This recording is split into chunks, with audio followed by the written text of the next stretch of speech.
She threw hot coffee straight at a woman's chest in a crowded Manhattan cafe. Everyone gasped. Everyone stared. But nobody in that room knew what was really happening. Nobody knew that the pregnant waitress standing there, trembling, 7 months along with triplets, was secretly married to the most powerful CEO in New York City. And nobody knew that in exactly 4 hours she would be lying on an operating table, bleeding out, with doctors shouting that they were losing her. Her stepmother wanted her dead. A billionaire rival wanted her destroyed, and the one man who could save her had vanished 6 months ago without a single word. But here is what makes this story different from anything you have heard before. The person who saves Elena is not who you think, and the reason her stepmother spent 20 years torturing her, the real reason, is a secret so devastating it will change everything you thought you knew about this story. I promise you, the reveal near the end is something you will not see coming. Not even close. This is a story about a woman who had every reason to give up and chose to fight instead. Value statement. Before we begin, here is what this story will remind you. The people who try the hardest to break you are almost always the ones who are most afraid of your strength. And real love does not show up when your life is perfect. It shows up when everything is falling apart and stays anyway. If you have ever felt alone, underestimated, or written off by someone who should have protected you, this story is for you. If you are ready, hit that subscribe button right now so you do not miss what happens next. Drop a heart in the comments if you believe that kindness is stronger than cruelty. And if you know someone who needs to hear that it gets better, share this story with them. Sometimes one story at the right moment can change everything. Now let us dive in. She hurled the coffee because she had nothing left to lose. She didn't know that in exactly 4 hours she would be on a deathbed delivering triplets she never planned for a man the entire city feared. And when he walked through that hospital door, every person in the room stopped breathing because no one knew he was her husband. And what he did next made the whole world cry. Welcome back to Beyond Color Stories, where love conquers pain and hearts that were once broken find their forever home. Before we dive in, tell me in the comments where you're listening from today. And stay until the very end, because the twist near the final chapter is something nobody sees coming. Hit that subscribe button, give this story a thumbs up, and let's go. Elena Mitchell had been standing for 6 hours straight. Her ankles were swollen, her lower back screamed with every step. At 7 months pregnant with triplets, she had no business carrying a tray of lattes across a crowded Manhattan cafe. But rent was due on Friday, and the babies didn't care about her exhaustion. They kicked and shifted inside her like they were already fighting for space in a world that hadn't made room for them yet. Whitfield's Cafe sat on the corner of Lexington and 53rd, the kind of upscale coffee shop where a single espresso cost more than Elena made in an hour. The morning rush had settled into a comfortable hum of clinking cups, low conversations, and the steady hiss of the espresso machine. Elena moved between tables with practiced grace, her smile automatic, her feet aching, her mind counting the hours until her shift ended. Her best friend, Rachel Taylor, worked the espresso bar 3 feet away. Her dark blonde hair pulled into a messy bun, her apron dusted with cocoa powder. Rachel glanced at Elena and shook her head. "Girl, you look like you swallowed a beach ball." "3 beach balls. Sit down before you pop." Elena balanced the tray on one hip and managed a tired grin. "If I sit down, I am not getting back up, and rent does not pay itself." Rachel pointed the steam wand at her like a weapon. "You know what else is due? Those babies, like soon due, as in any day now due, as in why are you still standing due?" Elena opened her mouth to respond, but the words died in her throat. The front door of the cafe had just opened, and the woman who walked in carried an atmosphere with her like a weather system, cold, precise, and impossible to ignore. Vivian Marshall was 52 years old and looked exactly like a woman who spent $3,000 a month on maintenance. Her blonde hair was blown out to perfection. Her designer handbag probably cost more than Elena's rent for the entire year. Her heels clicked against the tile floor like a metronome, counting down to something unpleasant. She scanned the room with ice blue eyes until they landed on Elena. The cafe got quieter. Not silent, but the kind of quiet that happens when people sense something about to go wrong. The regulars knew Vivian. They had seen her come in before. They had seen what happened after. Vivian walked directly to Elena, ignoring every other person in the room as if they were furniture, and stopped close enough that Elena could smell her perfume. Something expensive and sharp, like roses dipped in acid. "Still here?" Vivian said, loud enough for the nearest 6 tables to hear. "I thought pregnant women were supposed to rest, but I suppose that requires someone who actually cares about you." "And who would that be, Elena?" "Certainly not the father. Where is he, by the way?" "Oh, that is right. He left." Elena's fingers tightened on the tray. She had practiced this. Therapists called it gray rocking. You don't react. You don't engage. You become boring. You become stone. She tried to step around Vivian. Vivian moved into her path. "Your mother was nothing," Vivian continued, her voice carrying across the cafe with surgical precision. "A nobody who died and left me to clean up her mess. And look at you, pregnant, alone. Waiting tables at 27 years old.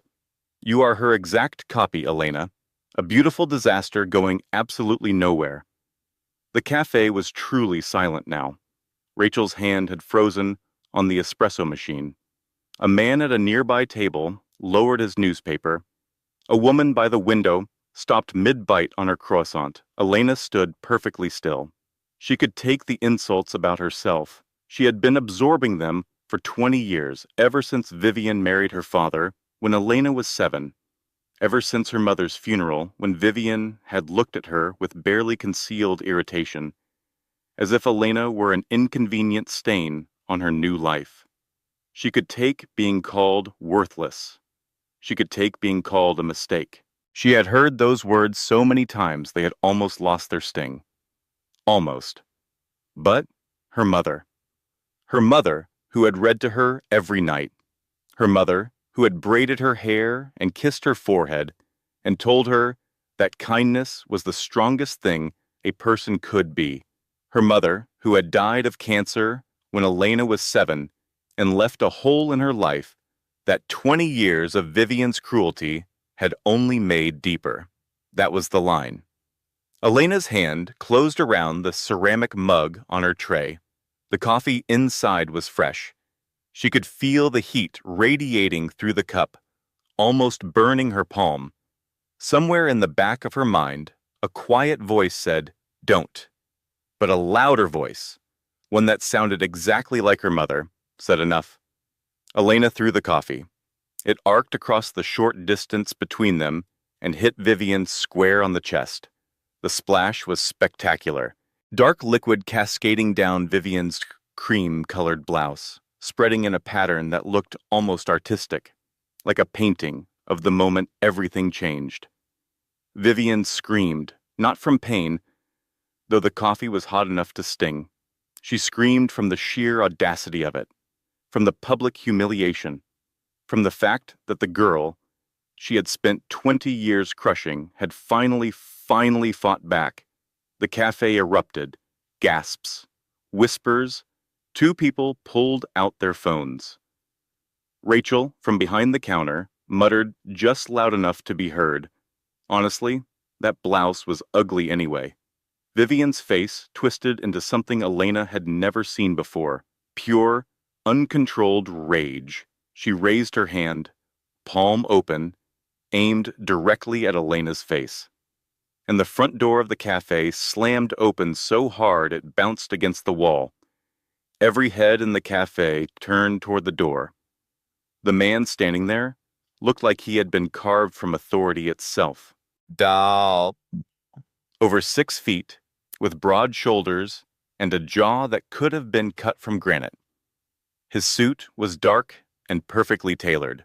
His eyes were steel gray, and they were locked on Vivian's raised hand with an intensity that made three people at nearby tables instinctively push their chairs back. This was Chris Jordan.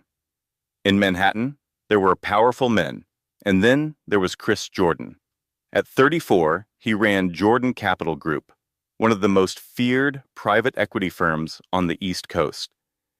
Magazines called him a genius. Competitors called him a predator. His employees called him Sir, and meant it. He had the kind of presence that didn't ask for attention. It demanded it. Rooms went quiet when he entered. People straightened their posture. Conversations paused. He crossed the cafe in 4 strides. Not running, not rushing, just the controlled, deliberate movement of a man who was used to the world adjusting itself around him rather than the other way around. He caught Vivian's wrist before her palm could connect with Elena's face. His grip was firm, not theatrical, not violent, just absolute. The kind of grip that communicated very clearly that the hand he was holding would not be moving again until he decided to release it. Vivian gasped. She tried to pull away, and couldn't. Chris did not look at her. Not yet. His eyes went to Elena first, scanning her face, her body, the swell of her pregnant belly, checking for damage, for injury, for signs that he had arrived too late. Something flickered behind his steel gray eyes. Relief, fear, tenderness, and a fury so cold it could freeze the air around him. Then he turned to Vivian. "Touch her," he said, his voice low and even, carrying easily across the silent cafe. "And I will dismantle every piece of your life, starting with the house on Birch Lane that you think is yours." The color drained from Vivian's face so quickly, it was almost medically concerning. Birch Lane. That was the house Elena's father had left when he died. The house Vivian had inherited, the house that was supposed to be Elena's. How did this man know about Birch Lane? "Who are you?" Vivian stammered, her confidence cracking like cheap porcelain. Chris released her wrist and turned to Elena. The shift was remarkable. The cold, lethal energy that had been directed at Vivian disappeared in an instant, replaced by something entirely different. His hand rose slowly, gently, and brushed a strand of hair from Elena's face. The gesture was so tender, so intimate, that every person watching felt like they were intruding on something private. "I am sorry I'm late," Chris said, quietly. His voice was meant only for her, but in the silence of the cafe, everyone heard it. Elena stared at him. Her hands were trembling. Her heart hammered against her ribs. 6 months. He had been gone for 6 months. No calls, no messages, no explanations. She had gone from confused to worried to heartbroken to furious to numb, cycling through every stage of abandonment until she had finally accepted, with a grief that felt like drowning, that the man she had secretly married was gone forever. And now he was here, standing between her and the woman who had tormented her entire life, looking at her like she was the only person in the room. "You left me," Elena whispered. Her voice cracked on the second word. Something shifted in Chris's expression. Pain. Genuine, undisguised pain. Not the performative kind. The real kind. The kind that comes from knowing you hurt someone you would die to protect. "I never left you," he said. "I will explain everything. But right now, I need you to trust me." "Can you do that?" Before Elena could answer, Vivian found her voice again. It came out strangled, thin, nothing like her usual commanding tone. "Who is this man to you?" Chris turned back to Vivian. His expression returned to stone. "I am her husband." The cafe exploded. Not literally, of course. But the effect was similar.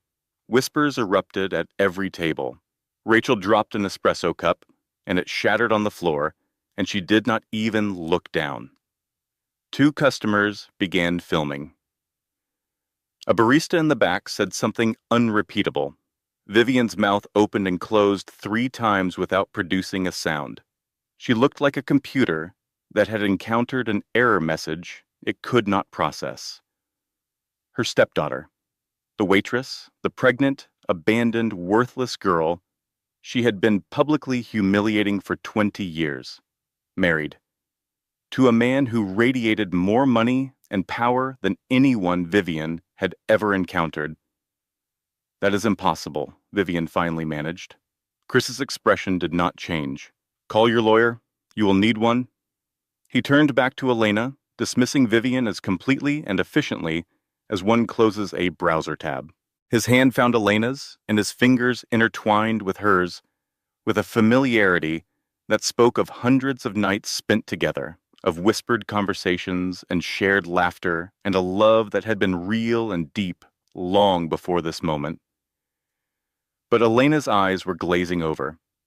The adrenaline from the confrontation, the shock of seeing Chris, the physical strain of standing for 6 hours at 7 months pregnant with triplets. It was all converging at once, crashing together like waves in a storm, and her body was giving out. A wave of dizziness hit her so hard she swayed. Then she felt it. A sudden warmth between her legs, a wetness that should not have been there, a sharp cramping pain that radiated through her abdomen like lightning. Her water had broken. At 30 weeks, way too early. Rachel saw it first. She vaulted over the counter with an athleticism that would have been impressive in any context and grabbed Elena's arm. She is bleeding, Rachel screamed. Someone call 911. Chris caught Elena before she hit the floor. He scooped her up in one motion, cradling her against his chest, her head resting against his shoulder. In this moment, he was not a billionaire CEO. He was not the most powerful man in any room. He was a terrified husband holding his pregnant wife, and his hands were shaking. Elena, he said, Elena, look at me. Stay with me. Elena's eyes fluttered. Her voice was barely a breath. The babies, Chris. The babies. Chris turned to the door. A man in a dark suit materialized beside him as if he had been waiting for exactly this moment, which in fact he had. This was Michael Webb, Chris's head of security. Former Marine, built like a refrigerator with a military haircut. He had been stationed outside the cafe since 6 that morning because he had been stationed near Elena every morning for the past 6 months on Chris's direct orders. Get the car, Chris commanded. Now. Mount Sinai. 8 minutes. Clear the route. Michael moved like a machine.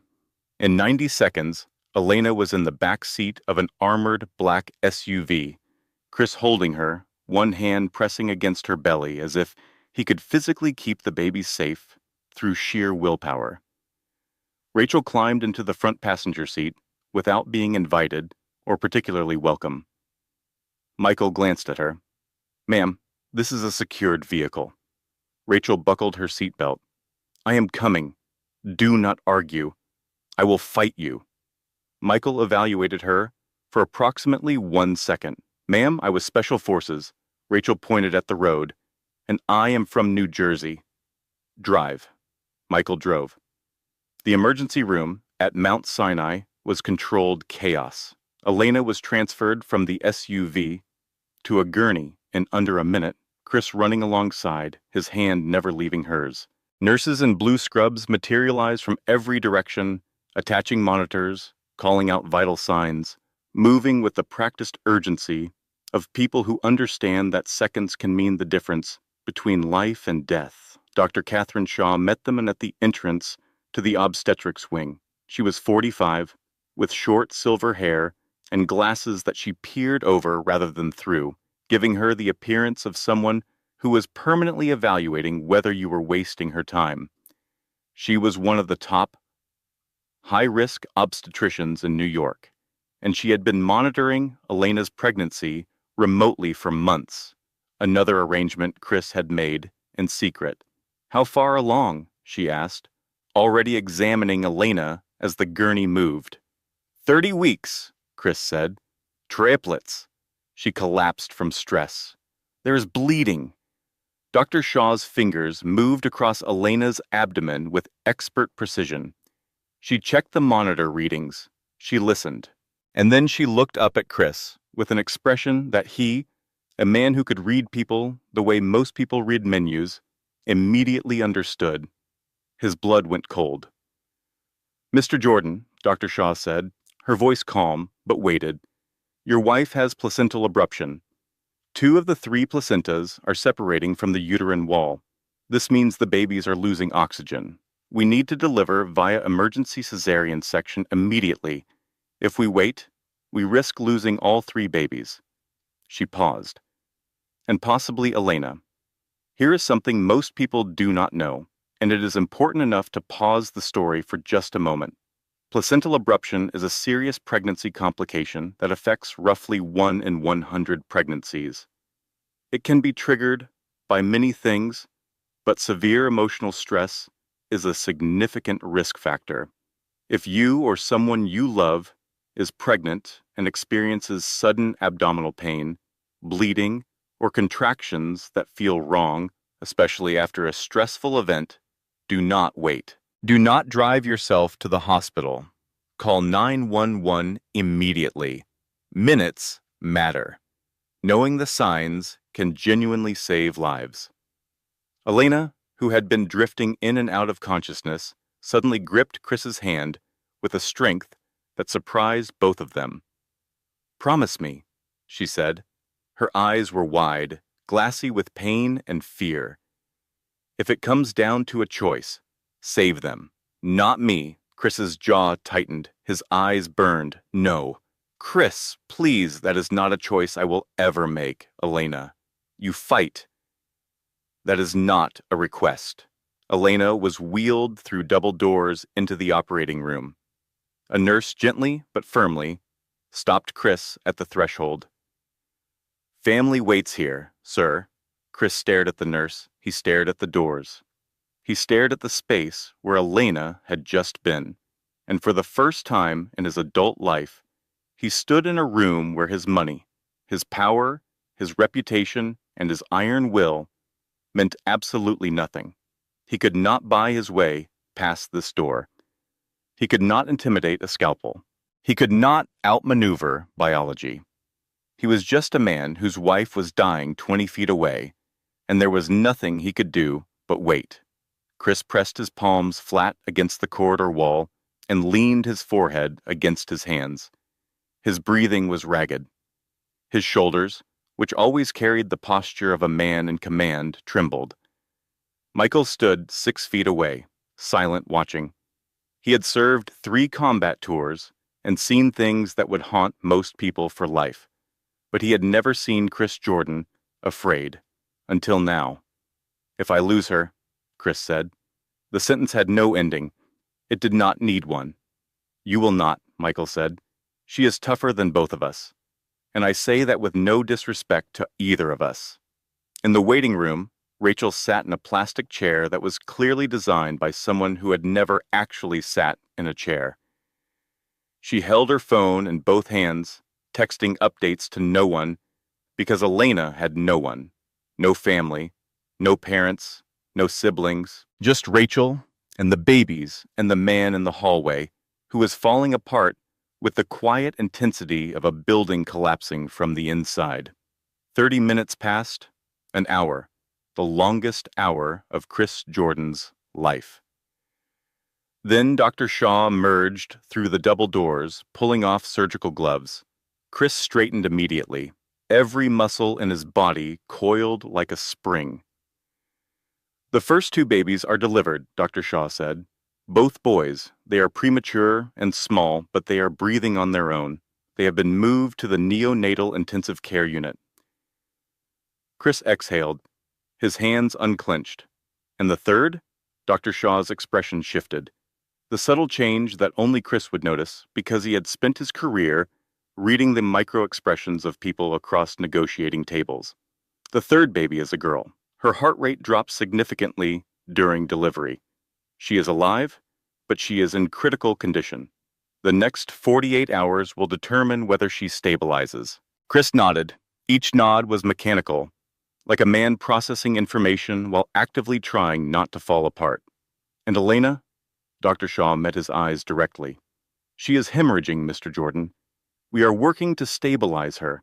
She lost a significant amount of blood during the delivery. I need you to understand that the situation is serious. How serious? I need you to prepare yourself. The words hung in the air, between them like a blade suspended on a thread. Chris walked to the nearest chair and sat down. He placed his hands flat on his knees. He stared at the floor. And then, quietly, without dramatic gesture or theatrical collapse, the most powerful man in New York City put his face in his hands and wept. Rachel reached over and placed her hand on his shoulder. She did not say anything. There was nothing to say. Vivian Marshall had not gone home after the cafe. She had gone to her lawyer's office, a cramped, slightly dingy space on the 14th floor of a building that should have been condemned, occupied by a man named Gerald Price, who charged $300 an hour despite the stained carpet and the smell of old tuna sandwiches. Gerald Price was not a good lawyer. He was an available one, the kind of attorney who asked few questions and followed instructions for a premium, which suited Vivian perfectly because the instructions she was about to give were not the kind that good lawyers would accept. Vivian sat across from Gerald's cluttered desk, her coffee-stained blouse still damp, her composure rebuilt with the structural integrity of wet cardboard. She spoke quickly and precisely. She is at Mount Sinai. She is in surgery. If she dies, the trust fund Rebecca left defaults to Elena's next of kin. As her legal stepmother, that is me, but if those babies survive, everything goes to them, and to that husband. Gerald leaned back in his chair. His pen tapped against a yellow legal pad. What trust fund are we talking about? This is where the story requires a piece of history that changes everything. Elena's mother, Rebecca Mitchell, had been a patent lawyer before she got sick. A brilliant one. Before she died, she had quietly established a trust fund for Elena worth $4.2 million. The trust had two activation conditions.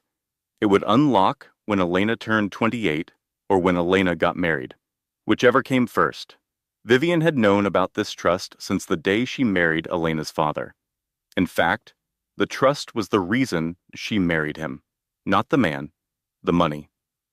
And when Elena's father died of a heart attack 5 years later, Vivian had inherited the house, the savings, and the role of legal guardian to a 12-year-old girl who was standing between her and $4.2 million. For 16 years, Vivian had systematically sabotaged every aspect of Elena's life. She had isolated her from friends. She had told her she was worthless so many times that Elena had started to believe it. She had interfered with relationships, discouraged ambition, and done everything in her power to ensure that Elena would never get married and never be stable enough to access that trust when she turned 28. It had almost worked. But Elena had met Chris Jordan at a charity gala 8 months ago, and everything Vivian had built began to crumble. Now, sitting in Gerald Price's office, with coffee drying on her blouse, Vivian was desperate. I need those babies declared legally incompetent, she said. I need emergency guardianship, and I need it filed before that husband of hers gets a lawyer to the courthouse. Gerald raised an eyebrow. That is aggressive, even for you. Vivian leaned forward. She is unconscious. She might not wake up, and he abandoned her for 6 months. No contact, no support. On paper, he is an absent father, and she is an incapacitated mother. We file now. We win. Gerald considered this. Then he picked up his pen and started writing. Back at the hospital, 3 hours after the surgery, Dr. Shaw emerged once more. She is stable, she told Chris. We stopped the hemorrhaging. She is unconscious, but her vitals are improving. Chris closed his eyes. His chest expanded with the deepest breath he had taken in hours. "And your daughter?" Dr. Shaw continued. "She is responding to initial treatment. All 3 babies are in the NICU. They are fragile, but they are improving." Chris nodded slowly. The relief that washed through him was so overwhelming it was almost painful, like blood returning to a limb that had gone numb. "Thank you," he said. His voice was hoarse from hours of tension and tears. He walked into Elena's room. She lay beneath white sheets, connected to monitors and IV lines, her face pale but peaceful. The machines beeped in steady rhythm. Her chest rose and fell. Chris pulled a chair to her bedside. He took her hand. He leaned close enough that his lips brushed her hair. "You did it," he whispered. "You are safe now.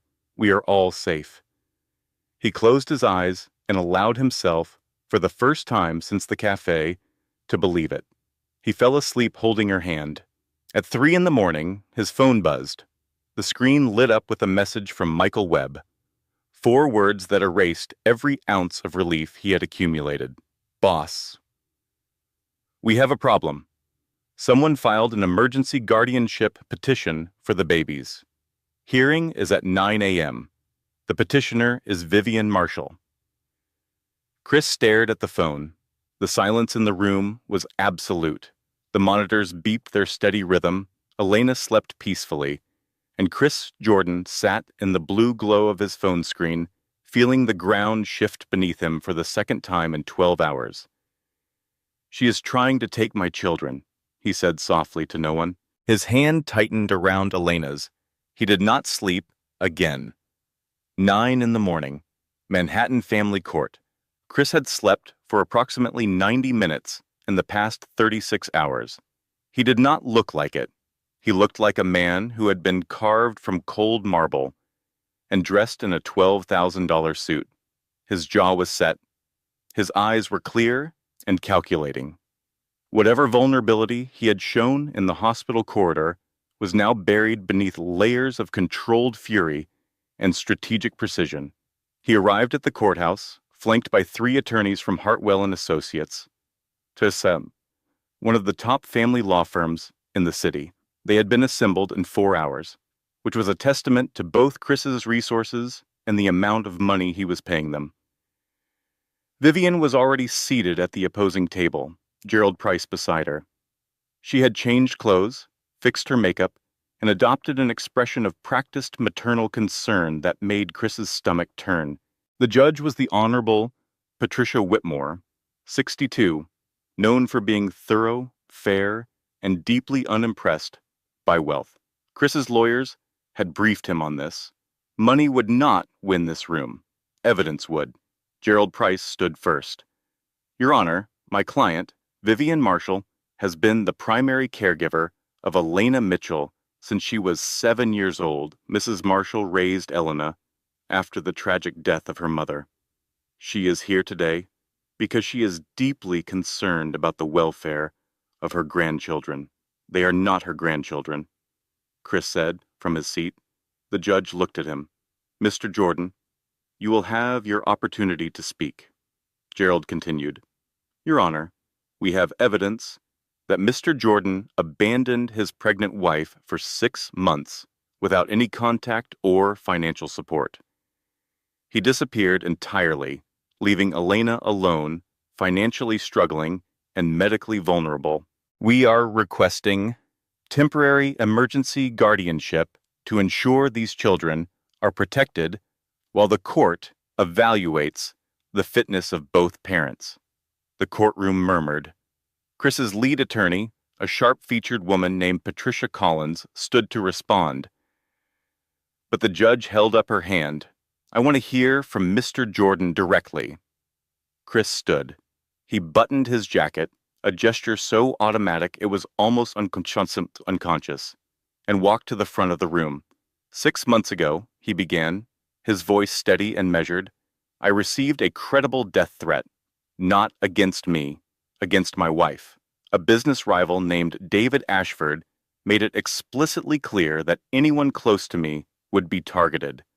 I consulted with federal law enforcement and was advised to eliminate any visible connection to Elena in order to protect her.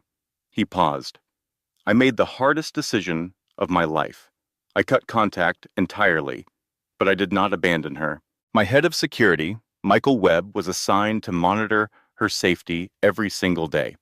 I have 6 months of daily surveillance reports, security assessments, and financial records showing that every one of Elena's medical bills, rent payments, and living expenses was covered through an anonymous trust.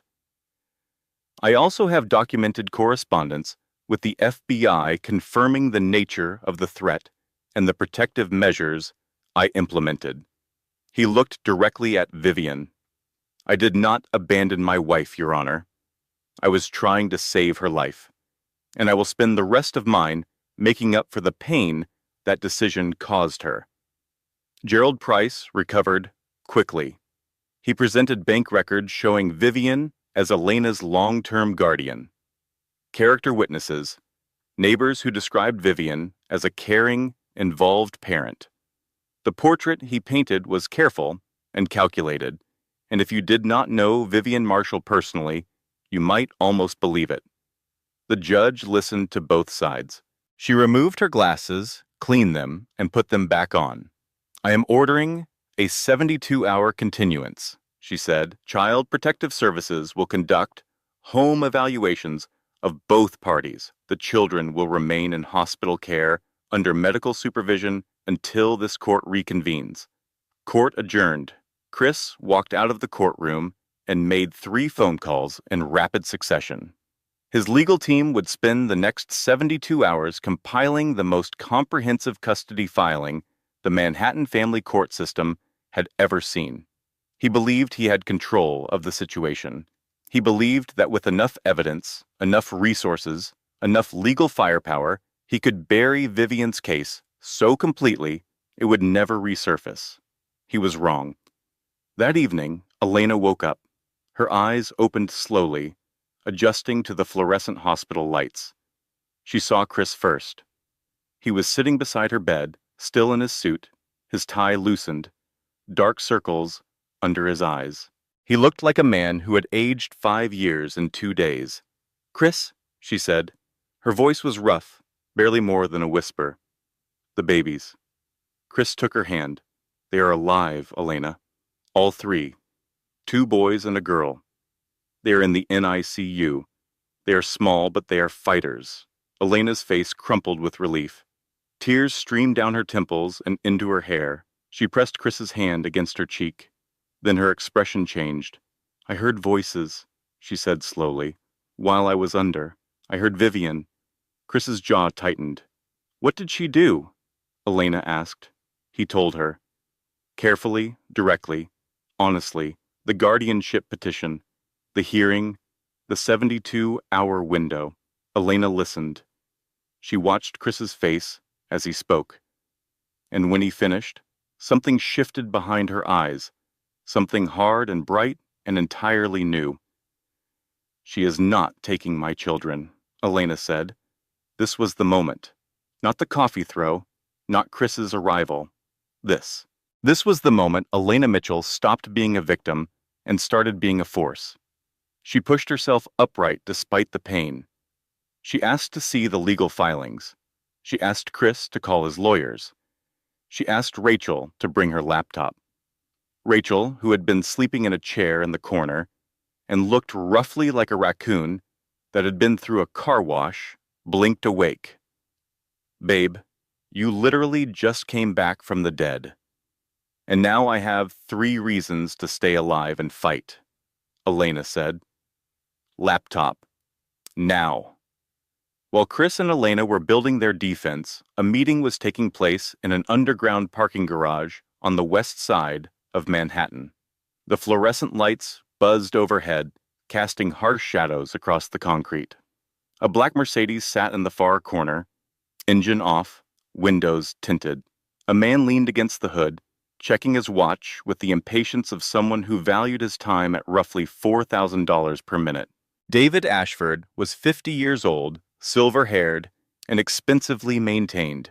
He had the kind of face that looked trustworthy on magazine covers, the kind of smile that made investors feel safe, and the kind of mind that had built a $3 billion company on a foundation of stolen intellectual property and strategic betrayal. 2 years earlier, he had been Chris Jordan's business partner. They had built a joint venture together. And then, in a single coordinated weekend, Ashford had transferred $80 million in shared assets to offshore accounts, dissolved the partnership through a legal loophole, and walked away clean. The business world had called it a disagreement. Chris called it theft. And he had spent 2 years quietly, methodically, building a case to destroy Ashford in return. But Ashford had moved first. The death threats against Elena had come from him. He had calculated, correctly, that threatening Chris's personal life would distract him from the corporate battle. What he had not calculated was that Chris would go silent for 6 months, regroup, and come back with his family intact and his focus sharpened to a lethal point. Now Ashford needed a new strategy, and Vivian Marshall had just provided one.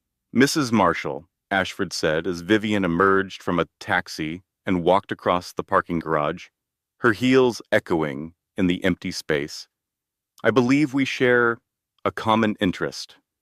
Vivian regarded him with suspicion. "Who are you? Someone who wants Chris Jordan destroyed as much as you want those children? Perhaps more." Vivian crossed her arms. "What do you want?" Ashford smiled. It was the kind of smile that a shark might produce if sharks could smile. Elena's mother, Rebecca Mitchell, did not just leave a trust fund, he said. She left documents. Before she died, she was a patent lawyer. A very good one. She had assembled evidence proving that my father built Ashford Industries on stolen technology. Specifically, technology that belonged to 3 small companies, including the company run by Chris Jordan's father. He paused to let that sink in. "Those documents are locked inside Rebecca's trust," he continued, "the same trust that activates when Elena turns 28 or gets married. You have been blocking that trust for 20 years.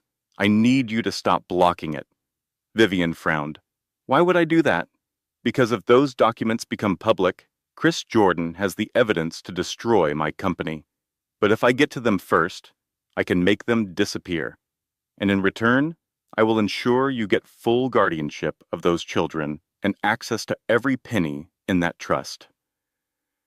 The parking garage was silent except for the distant hum of ventilation. Vivian studied Ashford's face. She was a manipulator herself. She could recognize one, but she was also desperate. "What exactly do you need me to do?" she asked. Ashford straightened his cuffs. "Just keep doing what you do best. Make Elena's life impossible. Keep her distracted. Keep her husband fighting fires on multiple fronts. And when the moment is right, I will handle the rest." On the 3rd day after surgery, Elena Mitchell sat up in her hospital bed with her laptop open, 3 legal documents spread across her blankets, and a determination in her eyes that made the nurses slightly nervous. Rachel sat in the visitor's chair, eating strawberry yogurt and providing commentary. "Okay, so I found your mom's old lawyer," Rachel said, scrolling through her phone. "His name is James Whitfield. He retired in 2019, but he still lives in Westport, Connecticut. Want me to call him?" "Call him," Elena said, without looking up. While Rachel dialed, Elena reviewed the guardianship filings.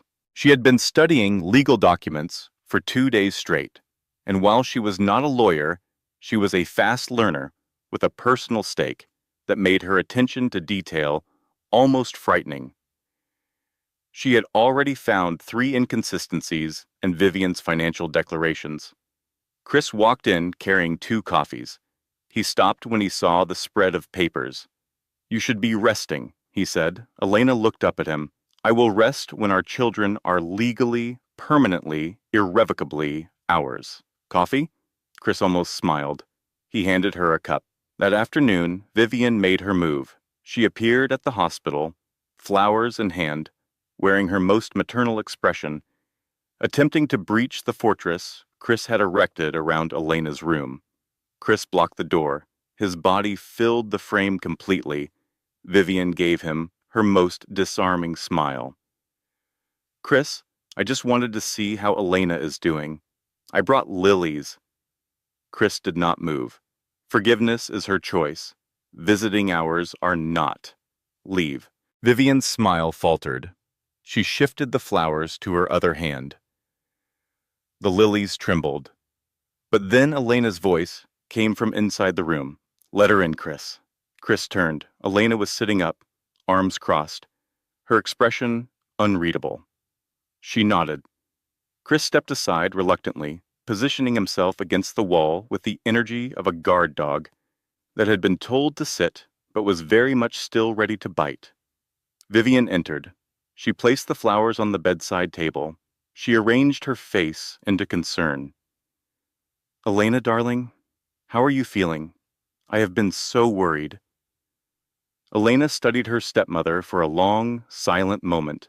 The silence stretched until it became uncomfortable, then painful, then almost unbearable. Then Elena spoke. Sit down, Vivian. Vivian sat. The command in Elena's voice was new, and it unsettled her. I know about the trust fund, Elena said.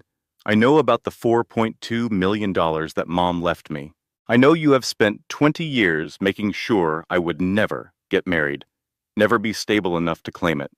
I know you married my father for money, and I know you kept me as your personal punching bag because you were terrified that one day I would find out the truth.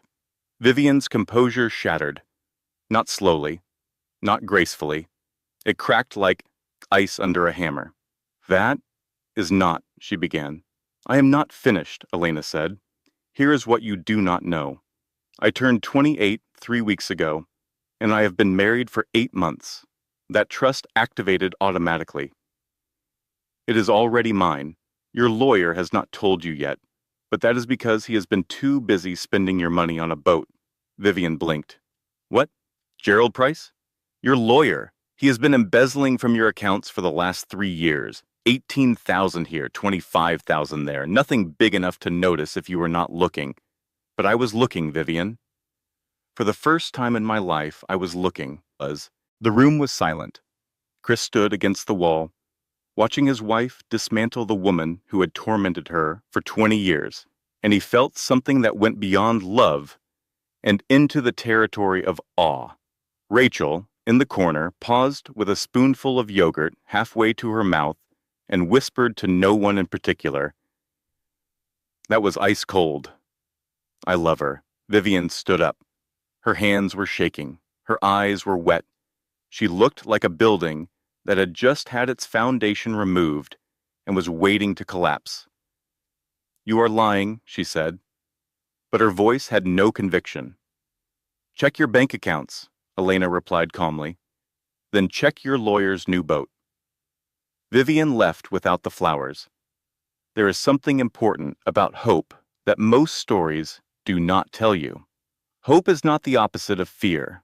Hope is what makes fear truly devastating, because you cannot be crushed by losing something you never believed you had. It is only when you allow yourself to believe that things might be okay that the fall becomes catastrophic.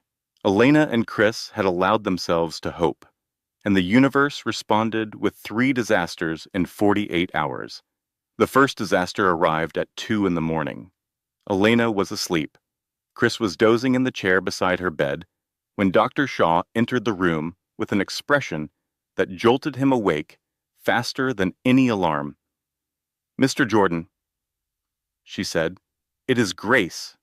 Grace, their daughter, the smallest of the triplets, the one who had fought hardest to survive the delivery. She has developed a severe infection, Dr. Shaw explained. Necrotizing enterocolitis. It is a serious intestinal condition that affects premature infants. She needs emergency surgery. Chris's hands went cold. What are the odds? Dr. Shaw did not sugarcoat it. 60% survival with surgery. Without surgery, significantly Less. Elena woke during the conversation. She heard enough. Her face went white, and she reached for Chris's hand with a grip that could have been bent steel. Do the surgery, Elena said. Whatever it takes, whatever it costs. Save my daughter. Dr. Shaw nodded. She left to prep the surgical team. Elena and Chris sat in the dark hospital room, holding hands, listening to the monitors beep, and praying in their own separate ways for the life of a baby girl who weighed less than 3 pounds and had already survived more than most people face in a lifetime. The second disaster arrived 12 hours later on a television screen. Elena was eating lunch, or trying to, when Rachel burst into the room holding her phone with an expression that combined fury and panic in equal measure. Do not turn on the TV, Rachel said, which of course meant Elena immediately turned on the TV, the screen filled with a news anchor's practiced concern. Breaking news this afternoon. Newly surfaced video appears to show billionaire CEO Chris Jordan in an intimate encounter with an unidentified woman during his 6-month absence from his pregnant wife. The video played. It was grainy but clear enough. A man who looked like Chris, a woman in a hotel lobby, a hand on her waist, an embrace that lasted too long. Elena's fork clattered against the tray. Chris walked in 30 seconds later and immediately understood what had happened by the expression on Elena's face. It is not real, he said immediately. Ashford fabricated it. It is a deep fake. Elena stared at the screen. Then she stared at Chris. Her eyes were not angry. They were something worse. They were exhausted. The kind of exhaustion that comes from wanting desperately to trust someone and being given reason after reason to doubt. You disappeared for 6 months, Chris, she said. 6 months. No calls, no letters, not even a message through Michael.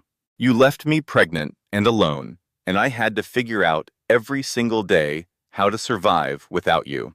And now there is a video. Elena, I need you to leave the room, she said. I need to think. Chris stood very still. The most powerful man in the city, reduced to silence by 6 quiet words from the woman he loved. He left the room. Rachel watched him go, then turned to Elena. For what it is worth, I believe him. That video looks about as real as my dating profile. Elena did not laugh.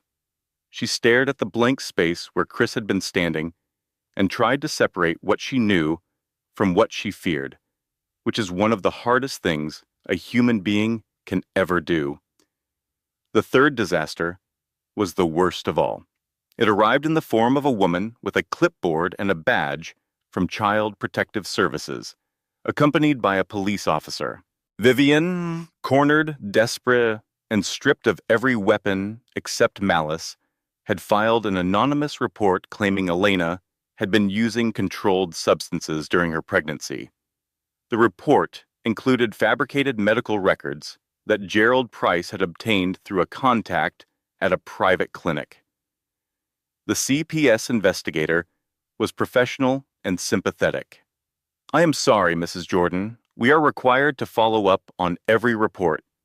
Until we can verify the claim is unfounded, we need to restrict your unsupervised access to the neonatal unit. Elena stood in the hallway outside that NICU, separated from her babies by a glass wall and a bureaucratic order. She could see them. The 2 boys, James and Thomas, sleeping peacefully in their incubators. And Grace's empty spot, because Grace was still in surgery, fighting for her life somewhere deeper in the hospital. Elena could not touch them, could not hold them, could not whisper to them that their mother was right here, that she would never leave, that everything would be okay. She slid down the wall until she was sitting on the cold hospital floor. Rachel sat beside her. She took everything, Elena said. Her voice was small and broken in a way it had not been since she was 7 years old. standing at her mother's funeral. My mother, my childhood, my money, my dignity, and now my babies. She is taking my babies, Rachel. Rachel put her arm around Elena's shoulders and held her while she cried. Then Rachel spoke, and her voice was fierce in a way that Elena had never heard before. No, she is not, because you are Elena Mitchell Jordan, and I have watched you survive things that would have ended anyone else. You survived Vivian for 20 years. You survived being alone and pregnant. You survived dying on an operating table. So you cry tonight. You cry as long as you need to. And tomorrow, we destroy that woman's case, legally, with receipts, and with the fury of a mother who has been separated from her children. Elena wiped her eyes. She looked at Rachel. Tomorrow, she repeated. Tomorrow, Rachel confirmed. The emergency hearing was convened 3 days later. Elena arrived in a wheelchair pushed by Chris, who walked beside her with the contained energy of a man who had spent 72 hours assembling the most devastating legal case of his life. He had not slept more than 6 hours total. He had consumed enough coffee to power a small city, and he had the look in his eyes that his business rivals knew meant someone's world was about to end. But the real weapon in the room was not Chris. It was Elena. She wore a simple blue dress. Her hair was pulled back. She was thin, pale, and visibly recovering from major surgery. And she radiated a quiet, unmistakable power that made every person in the courtroom pay attention. Judge Whitmore opened the session. I understand there are new filings from both parties. Counselor, proceed. Chris's attorney stood. Your Honor, we are presenting evidence in 3 categories. First, documentation proving the CPS report filed against Elena Jordan was fabricated, including forensic analysis of the medical records used in the complaint and sworn statements from Elena's physicians confirming she has never used any controlled substances. Second, financial records proving that Vivian Marshall's attorney, Gerald Price, has been embezzling from his own client. Third, classified security documents from the FBI confirming that the death threats against Elena Jordan were issued by David Ashford and that Chris Jordan's 6-month absence was a protective measure coordinated with federal law enforcement. The judge reviewed the documents. Gerald Price shifted uncomfortably in his seat. Vivian stared straight ahead, her jaw tight. But Gerald had one more card to play. Your Honor, he said, standing with a confidence that was approximately 90% manufactured. We have obtained independent DNA analysis of the 3 Jordan children. The results indicate that Chris Jordan is not the biological father. The courtroom erupted. Whispers, gasps. A reporter in the gallery began typing furiously. Chris went very still. Elena's hand tightened on the arm of her wheelchair. But she did not gasp. She did not cry. She did not look at Chris with panic or at Vivian with hatred. She looked at the judge. Your Honor, Elena said. Her voice was calm and clear. May I respond? Judge Whitmore studied her for a moment, then nodded. Go ahead, Mrs. Jordan. Elena straightened in her wheelchair. 3 days ago, I requested an independent DNA test through Dr. Catherine Shaw at Mount Sinai Hospital. I did this because I knew, based on Vivian's pattern of behavior, that she would attempt to challenge paternity. The test was conducted by the hospital's genetics laboratory, sealed, verified, and logged in the hospital's official records. I would like those results entered into evidence. The courtroom was so quiet you could hear the ventilation system humming. The sealed envelope was opened. The results were read aloud. 100% paternity match. All 3 children. Chris Jordan is the biological father. Elena looked directly at Gerald Price. Your client submitted fabricated DNA results to a family court, she said. I believe that constitutes fraud upon the court. evidence tampering, and potentially criminal conspiracy. I am not a lawyer, but I am confident yours will need one." Gerald Price's face went through several colors in rapid succession, none of them healthy. The judge removed her glasses. She cleaned them. She put them back on. "Mrs. Marshall," Judge Whitmore said, "I am issuing a permanent restraining order, effective immediately. You are prohibited from contacting Elena Jordan, Chris Jordan, or approaching their children within 500 feet. I am also referring this matter to the district attorney for potential criminal charges, including filing false reports, fraud, and conspiracy. Mr. Price, I am referring you to the State Bar Association for investigation. Your behavior in this courtroom has been a disgrace to your profession." Gerald Price said nothing. There was nothing to say. Vivian was escorted from the courtroom by a bailiff. At the door, she stopped. She did not turn around fully, but she turned her head just enough to see Elena. "Your mother," Vivian said. Her voice was barely a whisper, cracked with something that might have been regret or might have been defeat. "She would have been proud of you." Elena watched Vivian disappear through the courthouse doors. She did not respond, but her eyes glistened. Chris knelt beside her wheelchair. He took her hand. "You are extraordinary," he said. Elena looked at him. "I learned from the best," she paused. "And I mean Rachel. She has been coaching me for 3 days." From across the courtroom, Rachel gave a thumbs up. That evening, the CPS restriction was lifted. Elena walked into the NICU under her own power, Chris beside her, and for the first time in days, she held her sons. James, the bigger of the two boys, immediately grabbed her finger and did not let go. Thomas yawned, stretched, and went back to sleep, apparently unimpressed by the entire ordeal. And Grace, tiny Grace, who had survived surgery 2 days earlier and was breathing on her own for the first time, was placed gently against Elena's chest, where her tiny heartbeat synchronized with her mother's, and Elena wept with a joy so pure and overwhelming that even Michael Webb, standing guard at the door, had to turn away and clear his throat several times 6 months later. The wedding was held at a vineyard in Napa Valley on a Saturday in October, when the vines had turned gold and the afternoon light slanted across the hills like something borrowed from a painting. It was not technically a wedding. Chris and Elena were already married, but the first ceremony had been a hurried affair at a courthouse with a judge who seemed annoyed to be working on a Friday, and Michael Webb as the only witness. This ceremony was the one they deserved, the one they had earned.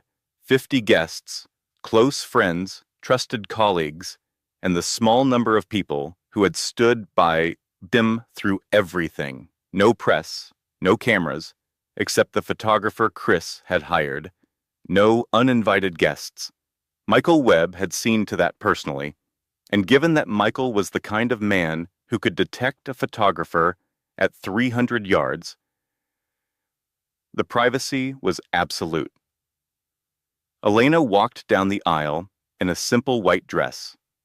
Nothing extravagant, nothing that screamed wealth or status, just a beautiful dress on a beautiful woman who had survived more in 28 years than most people face in a lifetime. She held the hands of James and Thomas, who toddled beside her, with the uncertain, determined steps of babies who had recently discovered that walking was an option and were deeply committed to the concept despite limited execution. Rachel walked behind them, carrying Grace, who was healthy, chubby, and wearing a tiny flower crown made of white roses and baby's breath. Grace had her mother's dark hair and her father's steel gray eyes, and she regarded the world with an expression of calm assessment that was so much like Chris, it made everyone who noticed it smile. Rachel leaned down and whispered to Grace, "Your mother is about to make your father cry in front of 50 people. Watch closely. This is important. Chris stood at the altar. He wore a dark suit. His hands were clasped in front of him. His jaw was set. He looked exactly like the powerful, controlled, unshakable man the world knew him to be. And then he saw Elena. The control cracked, not dramatically, not with sobs or theatrical gestures. His eyes simply filled, and 2 tears traced down his cheeks, and he did not wipe them away. He let them fall because he had learned, over the past year, that strength was not the absence of vulnerability. It was the willingness to show it to the people who mattered. Elena reached the altar. Their eyes met, and in that look was everything. The coffee in the cafe, the hospital, the courtroom, the 3 a.m. feedings and the sleepless nights. And the first time Grace laughed, and the first time the boys said something that might have been dada, and the quiet evenings when they sat together and said nothing at all because nothing needed to be said, Chris took the microphone. Years ago, he began, a faint smile tugging at his lips. She threw coffee at a woman who had it coming. Today she fills my life with warmth. I spent 6 months trying to protect her from the world, but she did not need my protection. She needed a partner, someone who would stand beside her, not in front of her. I forgot that. I will not forget again. Elena, you are my home. You have always been my home. Elena took the microphone. Her hands were steady. You told me to stay with you, she said. Today I am telling you, I am not going anywhere. Not because I need you to save me, but because every fight is better with you beside me. And because our daughter inherited your stubborn jaw, and I am going to need serious backup when she is a teenager. Laughter rippled through the guests. I love you, Elena said. All of you. This family is everything I never dared to dream I could have. They kissed. The boys clapped with uncoordinated enthusiasm. Grace reached up and grabbed Chris's nose with surprising grip strength, and he laughed. A real laugh. Open, unguarded, full. The kind of laugh that the business world would have paid good money to see because it proved that the fearsome Chris Jordan was, underneath everything, just a man who loved his family. That evening, after the ceremony, after the dinner, after Rachel's toast, which was equal parts heartfelt and inappropriate, after Michael was caught on camera, slow dancing with the event planner, and would deny it for the rest of his life, Elena found herself alone in the guest cottage. Chris was putting the triplets to bed, a process that involved 3 separate cribs, 2 lullabies, 1 stuffed elephant that Thomas absolutely refused to sleep without, and approximately 45 minutes of negotiation with human beings who did not yet understand language but were excellent at communicating displeasure. Elena sat on the edge of the bed and opened the box of her mother's trust documents. She had been organizing them for weeks now that the trust was settled and the legal battles were over. Most of it was financial paperwork, account numbers, investment records, the dry, dense language of estate planning. But at the bottom of the box was an envelope she had not opened. It was sealed with wax, old-fashioned, the way her mother used to seal birthday cards. On the front, in Rebecca Mitchell's handwriting, were 7 words. For Ilona, open when you become a mother. Elena's hands trembled as she broke the seal.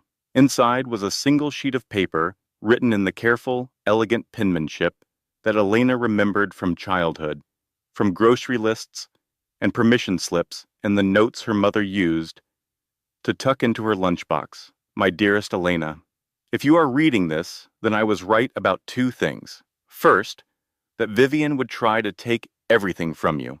And second, that you would be strong enough to get it back. Elena's vision blurred with tears. She blinked them away and kept reading. But there is one more thing I need you to know. Something I should have told you when I was alive, but I was afraid. Afraid it would hurt you.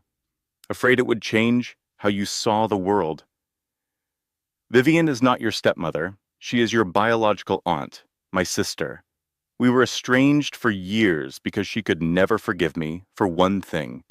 I married the man she loved, your father. Elena stopped breathing. She did not hate you, Elena. She hated that you existed, because you were proof that your father chose me. Every cruel word, every act of sabotage, every attempt to destroy your confidence was not about you. It was about me.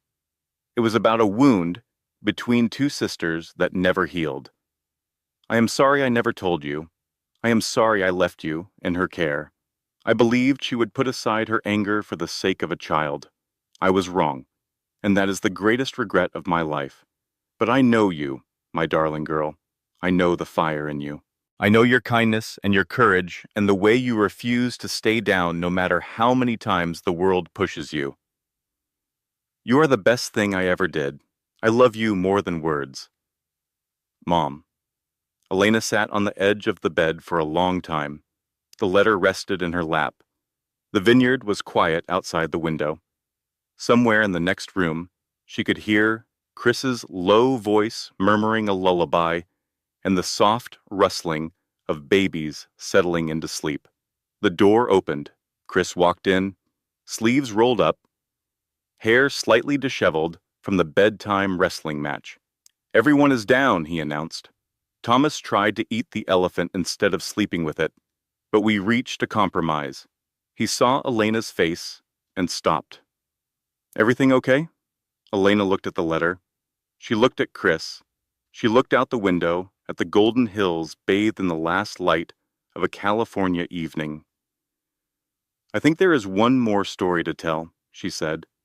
She folded the letter carefully and placed it in her pocket. "But not today."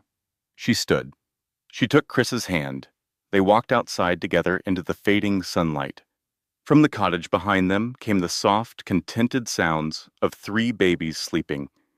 Ahead of them stretched the vineyard, the valley, the mountains, and a future that was complicated and imperfect and entirely theirs. And that is how Elena Mitchell became Elena Jordan. Not because a man saved her, but because she saved herself. She threw coffee in anger and found love in the chaos. She nearly died and chose to live.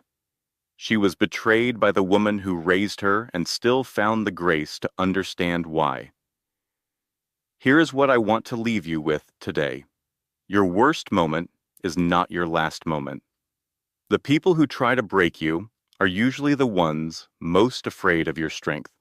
And love, real love, does not arrive when you are ready. It arrives when you need it most. It walks in when you are at your weakest and lifts you higher than you ever believed you could stand. If this story touched your heart, please hit that subscribe button. Leave a comment telling me what you would have done if you were Elena. I read every single one. Share this with someone who needs to hear that it gets better. Because it does. It always does. Until next time, stay strong, stay kind, and never stop fighting for the life you deserve. Closing disclaimer. This content was carefully researched, developed, and manually edited by our team to deliver meaningful storytelling with real emotional value. Every character, every twist, and every lesson was crafted with one purpose: to remind you that no matter how dark things get, strength, love, and courage will always find a way through. Thank you for listening, and we will see you in the next story.